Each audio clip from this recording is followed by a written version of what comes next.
আমার নতুন ব্লগে আরেকটি জায়গা আপনাদেরকে আমি দেখাবো। এই জায়গাটি হলো কুষ্টিয়া। কুষ্টিয়া আমরা যাব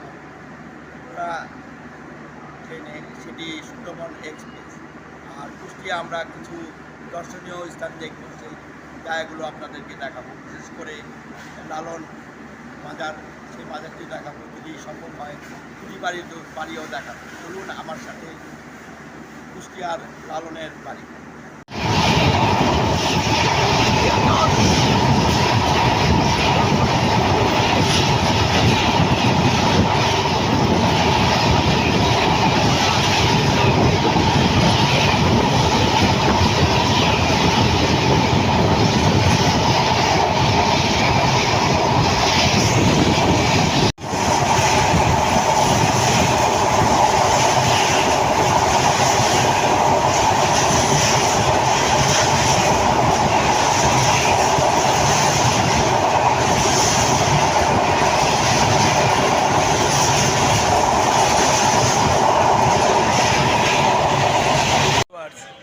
এখন আমি এসেছি ঢাকা থেকে কুষ্টিয়া।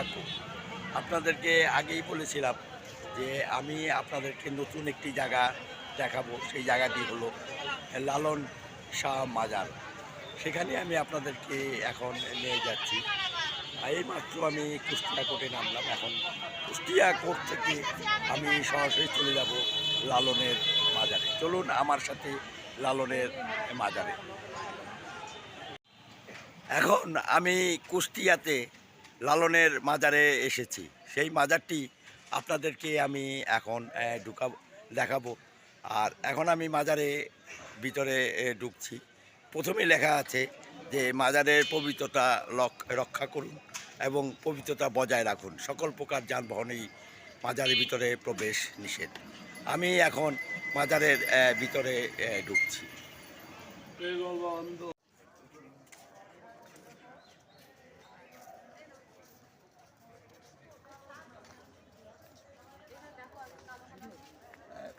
এখন আপনাদেরকে আমি যেই জায়গাটি এখন দেখাচ্ছি সেটি কুষ্টিয়ার লালন শাহ মাজার। সেই মাজারটি আমি আপনাদেরকে দেখাচ্ছি। খুব সুন্দর একটি ভিউ, সুন্দর একটি স্থাপনা, যা না দেখলে বিশ্বাসই করা যাবে না।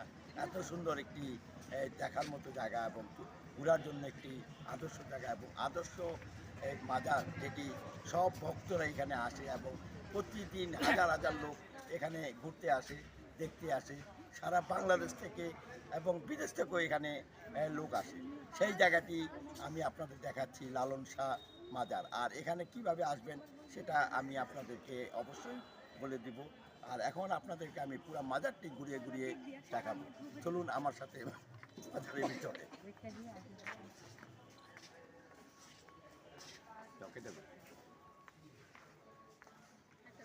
এখন আমি একেবারে লালন শাহ মাজারের ভিতরে ঢুকেছি। সেই দূর থেকে মাজারটি দেখা যাচ্ছে, সাদা ধবধবে মাজার। আর এই মাজারটি দেখার জন্য দেশের দূর দূরান্ত থেকে লোক এখানে আসে। আমি একটু পরেই আপনাদের সেই ভিতরে নিয়ে যাব। একটি আলোচিত মাজার, লালন শাহ মাজার। অনেক ভক্ত এখানে চলে আসে এই মাজারটি দেখার জন্য। এখন হেঁটে হেঁটে রাস্তা থেকে লালন শাহ মাজারে যাচ্ছি। সাদা ধবধবে সেই মাজারটি দেখা যাচ্ছে দূর থেকে। আপনাদেরকে একেবারে কাছ থেকে এই মাজারটি আমি দেখাবো। সুন্দর একটি মাজার। আর এই মাজারটি যখন আপনারা আসবেন, আমি ঢাকা থেকে এসেছি। ঢাকা থেকে আসতে হলে আমি যেভাবে এসেছি সেভাবেই আমি বলছি। এই মাজারে আসতে হলে ঢাকা থেকে আমি এসেছি ট্রেনে, সুন্দরবন এক্সপ্রেস। সেই ট্রেনে ভাড়া পড়েছে 430 টাকা। আর এখানে স্টেশন থেকে আসতে ভাড়া পড়েছে প্রায় জনপ্রতি 15 টাকা। এ হলো খরচ। সুন্দর একটি মাজার। এই মাজারটি এখন আমি আপনাদেরকে একেবারে ঘুরিয়ে ঘুরিয়ে দেখাবো। বহুল আলোচিত একটি একতারা, যেটি এই প্রথম দর্শনে এই একতারাটি পড়বে চোখে। সেই একতারাটি আমি একেবারে কাছ থেকে আপনাদের দেখাচ্ছি। তো একতারা আমি একেবারে আঙ্গুল দিয়ে ধরা আছে তারটিতে সেই তারটি আমি আপনাদেরকে একটু দেখাচ্ছি। দেখুন, খুব সুন্দর একটি মুহূর্ত। সেই মুহূর্তটি আমি আপনাদেরকে এখন দেখাচ্ছি। লালনের সংক্ষিপ্ত পরিচিতি এখানে তুলে ধরা হয়েছে। সেই জায়গাটিও আমি আপনাদেরকে দেখাচ্ছি। এটি আবার নতুন করে সংযোজন করা হয়েছে। সেটি করা হয়েছিল ৩রা জুন ২০১৫ সালে। আর উপরে এই হলো মাজার। এই হলো তার ভক্ত এবং অন্যান্য অনুসারীদের এইখানে কবরগুলো রাখা আছে। সেই কবরগুলো আমি আপনাদেরকে একে একে দেখাচ্ছি। এখানে নাম দেওয়া আছে। এখানে ফকির হাফিজউদ্দিন শাহ, তারপর ফকির মাহিম শাহ, লালন গীতিশিল্পী মুকসেদ আলী শাহ, আরও মাওলানা মলম শাহ, আরও অন্যান্য ফকির যারা আছেন তাদের কবর এখানে দেওয়া আছে, তাদের নামও দেওয়া আছে, তাদের ঠিকানাও দেওয়া আছে। সুন্দর একটি জায়গা, সুন্দর একটি দর্শনীয় জায়গা, যেটি দেখার জন্য সারা বাংলাদেশ থেকে হাজার হাজার লোক প্রতিদিন সমাগম হয়। এই হলো লালন শাহর মাজার। আর এই এলাকাটি সম্পূর্ণ সিসি ক্যামেরা দ্বারা নিয়ন্ত্রিত এবং এটি একটি একেবারে সিকিউরিটি দ্বারা পরিবেষ্টিত। এই জায়গাটি আপনারা এখানে দেখুন। লালন শাহ একাডেমি কমপ্লেক্স, এই ভিত্তিপ্রস্তর উদ্বোধন করেছিলেন বেগম খালেদা জিয়া, প্রধানমন্ত্রী বেগম খালেদা জিয়া। সময়টা ছিল ৩০শে নভেম্বর ২০০৪। আর এটি হলো অডিটোরিয়াম। এখানে বিভিন্ন অনুষ্ঠান হয়, বিভিন্ন অনুষ্ঠান এখানে করা হয়।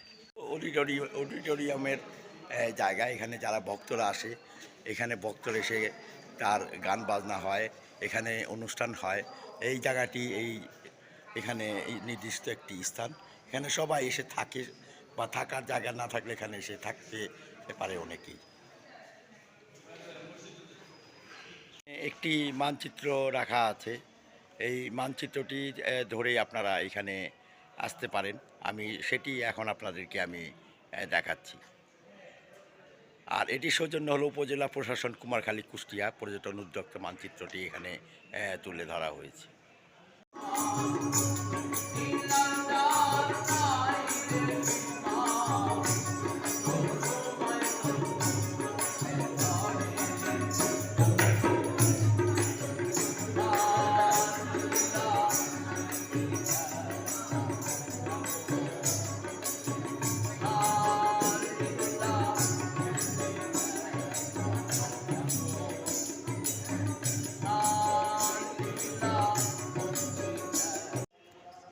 লালন শাহ প্রাঙ্গণে, লালন শাহ এলাকাতে এই ফুলের বাগানগুলো করা হয়েছে। দৃষ্টিনন্দন ফুলের বাগান, ফুলের গাছ এবং অন্যান্য গাছগাছালি ওখানে বোনা হয়েছে, যা সত্যি দেখার মতো একটি পরিবেশ।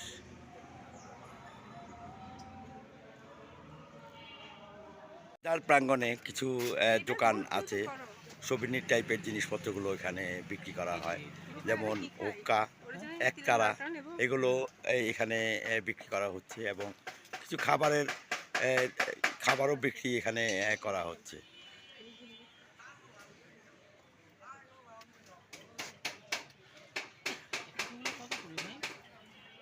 আমি এখন যে জায়গাটি দেখাচ্ছি সেটি যখন মেলা হয় তখন এই মাঠটিতে মেলা বসে, তখন একেবারে লোকারণ্য হয়ে যায়। এই মাঠটি এখন আপনাদের আমি দেখাচ্ছি।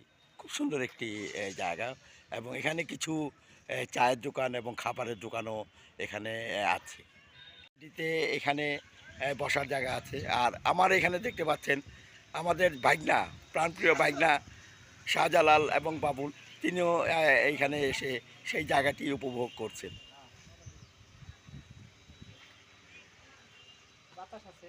আর এখানে যেই জায়গাটি একটা শান বাঁধানো ঘাট আছে, এখানে এসে সবাই গোসল করে এবং যখন এইটা লেখা আছে মহিলাদের ঘাটলা, মহিলারা এখানে স্নান করে, গোসল করে। এখানে একটি রিক্রিয়েশন জায়গা আছে। তখন আপনাদেরকে এই জায়গাটি পরে আবার দেখাবো। এখানে একটি বিরাট বড় পুকুর দেখা যাচ্ছে। যখন মেলা হয় তখন এই পুকুরে অনেকেই গোসল করে। আমি মাজারের সমস্ত অংশটুকুই আপনাদেরকে আমি দেখিয়েছি। সুন্দর একটি দৃশ্য। আর পিছনে আমার দেখতে পাচ্ছেন সুন্দর একটি মরাল, সাইজির আমাদের লালন সার মরাল। সেই মরালটি আপনাদেরকেও দেখিয়েছি। আর এইখানে যদি আপনারা আসতে চান, আগেই বলেছি কিভাবে আসতে হবে। আপনারা কুষ্টিয়া কোর্ট চলে আসবেন ট্রেনে বা বাসে। বাস থেকে তো একেবারে অটো দিয়ে এখানে চলে আসবে। সুন্দর একটি জায়গা, সুন্দর একটি এই বিনোদন জায়গা। আপনারা এখানে এসে গান বাজনা শুনতে পারবেন এবং সব কিছুই এইখানে পাবেন। আর যদি আমার এই ভিডিও আপনাদের ভালো লেগে থাকে তাহলে অবশ্যই লাইক, শেয়ার এবং কমেন্টস করবেন। তদুপরি আমার YouTube channel MD Zaglul Haider subscribe করবেন। ধন্যবাদ সবাইকে আমার পাশে থাকার জন্য।